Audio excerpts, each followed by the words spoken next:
So இன்றைக்கி push டே நான் செஸ்ட்டை train பண்ணுறதுக்கு ஒரு 3 ஃபேவரட்டான ஒர்க் அவுட் சொல்கிறேன். இந்த 3 தான் நான் ஓவர் த இயர் ட்ரெயின் பண்ணிக்கிட்டு இருக்கேன். சில ஃபஸ்ட் ஒர்க் அவுட் என்னன்னா இன்க்ளைன் தம்பிள் ப்ரெஸ் தான். இப்போ உங்கள் அப்பர் செஸ்ட் ரொம்ப வீக்காக இருக்குன்னு நினச்சிங்கன்னா நீங்கள் எப்பயுமே ஒரு இன்க்ளைன் மூவ்மெண்ட்லேருந்து ஸ்டார்ட் பண்ணுறது இன்னுமே பெட்டராக இருக்கும். ஸோ ஏன் இப்படி ட்ரெயின் பண்ணணும்னா, நீங்கள் ஃபஸ்ட்டு ஒரு ஃப்ளாட் மூவ்மெண்ட் முடிச்சுட்டு அதுக்கப்புறம் இன்க்ளைன் மூவ்மெண்ட்டுக்கு வந்தீங்கன்னா உங்களால் இன்க்ளைன் ப்ரெஸ்ஸை ப்ராப்பராகவே எக்ஸிக்யூட் பண்ண முடியாது. ஸோ நம்ம இப்போ செகண்ட் என்ன வேரியேஷன் பார்க்க போகிறோம்னா ஸ்மித் மிஷின் பார்பிள் ப்ரெஸ் தான். இதை போடுறப்போ உங்களுக்கு இன்ஜூர் ஆகிறதுக்கு சான்சஸ் ரொம்ப கம்மி. ஸோ முடிஞ்ச அளவுக்கு வெயிட் அதிகமாக லோட் பண்ணலாம். ஸோ நீங்கள் இன்னொரு என்ன நோட் பண்ணா, பார் ஒரு வாட்டி வரப்போ உங்கள் செஸ்ட்டை டச் பண்ணிட்டு போகிற மாதிரி இருக்கணும். ஸோ அப்போ தான் ஃபுல் ரேஞ்ச் ஆஃப் மோஷனாகவே கால்குலேட் ஆகும். இப்போ தேர்ட் ஒர்க் அவுட் பெக் ஃப்ளைஸ் தான். இதை போடுறப்போ உங்களால் மேக்ஸிமம் எவ்வளோ தூரம் ஸ்ட்ரெச் பண்ண முடியுமோ அவ்வளோ தூரம் பண்ணணும். இப்போ செஸ்ட்டை பில்ட் பண்ணுறதுக்கு இந்த 3 வேரியேஷனே போதுமான்னு கேட்டிங்கன்னா, நீங்கள் இப்போ ப்ராப்பராக போட்டிங்கன்னா இந்த 3 வேரியேஷனே போதும்.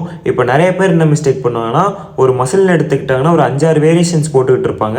ஸோ அவ்வளோ வேரியேஷன்ஸ்லாம் தேவையில்லை. நீங்கள் இப்போ நல்லா இன்டென்ஸாக ட்ரெயின் பண்ணணும்னா நீங்கள் எவ்வளோ வெயிட்டை சூஸ் பண்ணுறீங்க, எவ்வளோ தூரம் ஃபெயிலியர் வழிக்கு புஷ் பண்ணுறீங்கன்றது தான் முக்கியமே தவிர நீங்கள் எத்தனை வேரியேஷன் போடுறன்றது கால்குலேட்டே ஆகாது.